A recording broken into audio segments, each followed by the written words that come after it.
Well, welcome everyone to another episode of Between Two Futures. And today we've got just an amazingly transformative leader from the transportation world with Janette Sadik-Khan. And she tried to get me to do a musical entree to this. And for many reasons, actually, we're not going to do that.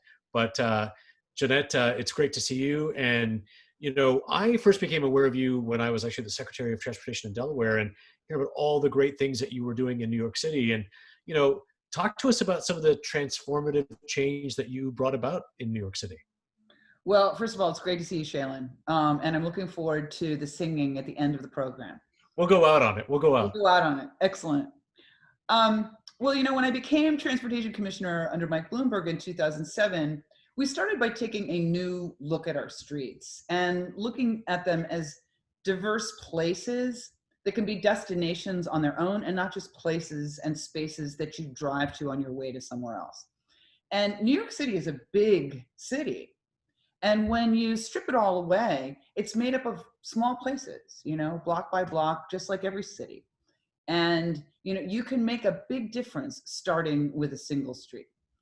And so we quickly created the nation's first protected bike lanes in North America, and we reallocated underutilized space and transformed it into plazas throughout the neighborhoods of New York City. And we look for ways to make our streets work for everyone and not just for those trying to drive and park their cars. So after 6.5 years, we built 400 miles of bike lanes, 60 plazas. We launched 7 rapid bus lines that improved the commuting for 800,000 New Yorkers a day.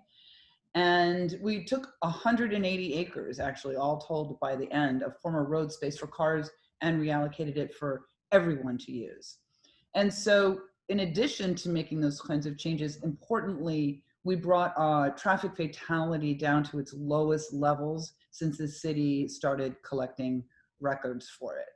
So it was big change. And of course, not everybody was ready for it then. I mean, New York City's 8.5 New Yorkers, and I felt at times that there were 8.5 million traffic engineers because everybody had a very strong opinion about their way their streets should be used. And, taking away, as you know this, Shailen, from your tenure, taking away a parking space is like taking away someone's firstborn child, right? People said that we were like bike crazed and, we would create Carmageddon. But, today there's a completely new road order on our streets. And kids are growing up in New York City that never knew the streets any other way.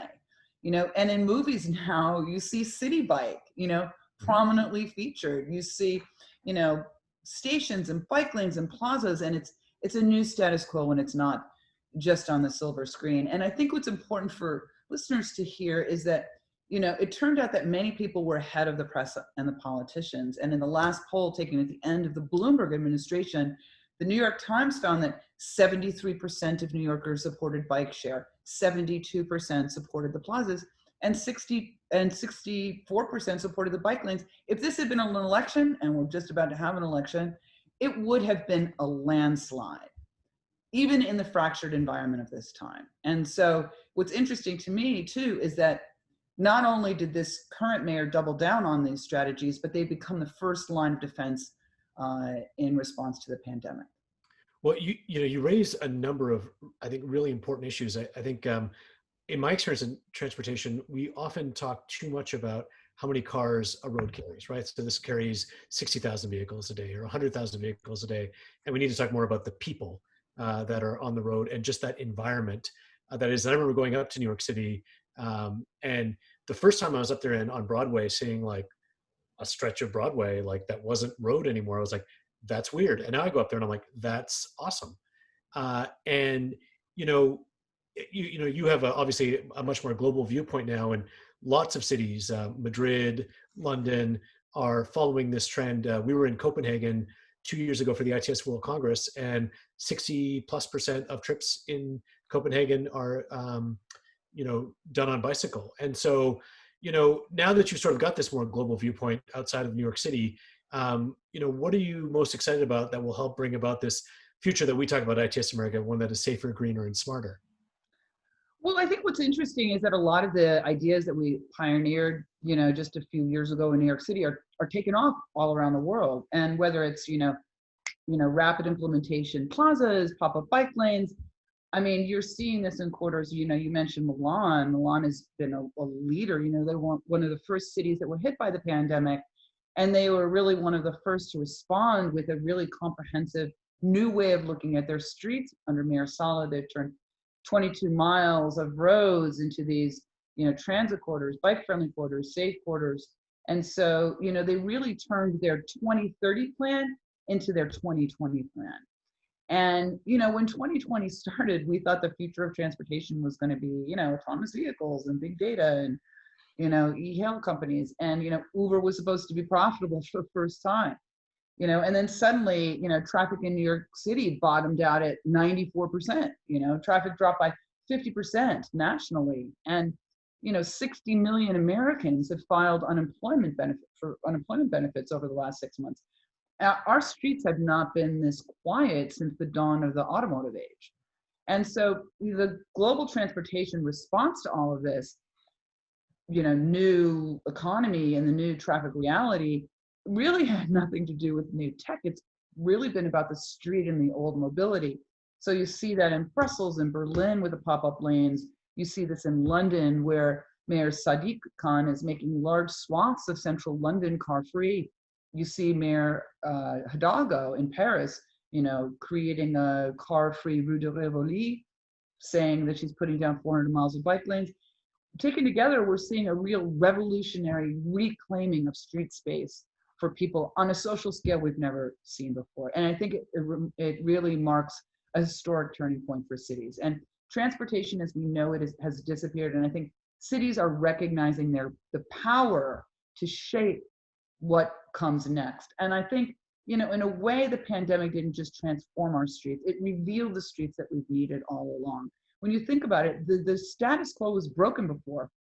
We had 1.3 million global deaths from traffic every year. We had 4.2 million people dying every year from pollution. We were rushing into the crisis of climate change with these policies that are destroying the planet. And we can change that. And it would be terrible for people to come back and see nothing changed. In fact, things worse than it was before. And of course, it's difficult to make these changes. I wrote a book with my colleague Seth Solomona about reclaiming streets for people, and we called it Street Fight, But yeah. The story today is different because the streets are relatively empty, and the streets around the world are a blank slate. And you're seeing cities take this moment and bringing new life to their cities without bringing back the old congestion, without bringing back the old traffic danger and pollution that threatened them before the pandemic. Yeah, I've been struck by the fact that, obviously there's a real focus in the United States about the well north of 200,000 people that have died from COVID-19 so far, and that is a tragedy. But it really puts into context the 38,000, or so people that we lose every year on American roadways, to crashes, and that doesn't count injuries and other things. And I do think it is an inflection point in history where we're going to reimagine what transportation is possible. I often, there's this great graphic that shows like just sidewalks in a city, and then like the streets being shown as like just bottomless pits, and like pedestrians having to stay away from it. And yeah, that's kind of what they were. And there is a possibility for a new future. So if you were to lead a big city DOT right now, what would you do differently given all the technology advances that have occurred? You had mentioned big data and some of these other things, but what would you be looking to harness in terms of technology to help improve safety, to help reduce emissions? Electrification is out there, some other things. What are you hearing out there? Well, I mean, I think a worst case scenario would be to add a traffic crisis to the ongoing health crisis and social crisis and economic crisis. And cities are not going to recover if people aren't able to get to where they need to get to safely and affordably, quickly.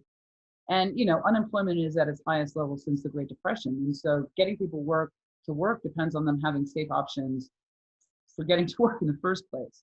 So looking at technology, I think we can get the kind of resilient, people-focused recovery so that people have alternatives to driving. And, technology is the foundation of micromobility. We've seen incredible opportunities come up from that to connect communities and providing that first mile, last mile, and essential mile connections, and allow people to get from neighborhood to neighborhood without needing a car to get there. So I think we're seeing a lot of work with that. And I think technology can be really helpful in how we price our transportation system, particularly with using things like congestion pricing, or parking pricing, and just looking at technology to make it easy for us to actually bring the true value to our streets that we've been trying to make happen all along. I also think, mobility as a service is a really interesting technology evolution, and we're starting to see cities look at that so that people can plan and book and pay for multiple types of mobility services, both public and private, through a single account. And I think that's part of the magic, is looking at ways to make it easier for people to get around. You don't have to own your own car. There are lots of different ways to share it. It's kind of like the sharing economy. So I'm very excited about that. I also think that, in New York City DOT, we did a lot to manage our traffic flow with real-time signals. So real-time traffic married to real-time signals. And I think there's a lot of efficiency that we're seeing that comes from that kind of an investment. And so, those are some of the hopeful things that I see down the line. Yeah, we are often at ITS America, we think less about technology. Too many people think about it as sort of like the next cool whiz bang thing, but we're interested in outcomes, right? So how do we reduce fatalities? How do we reduce emissions? How do we reduce all the time that Americans generally spend in their cars? And so we're really excited about the future, and we talk about a future that is safer, greener, and smarter, and I think more equitable as well. So look, really appreciate you taking the time. Look forward to your continued leadership, and hopefully we'll be able to do some karaoke or something together to scratch that musical itch, because we probably don't want to harm our listeners' ears here. Oh, I'm ready for it. Take it away, Shailen. Okay. All right. Well, thank you so much, and look forward to seeing you soon. Okay. Thanks.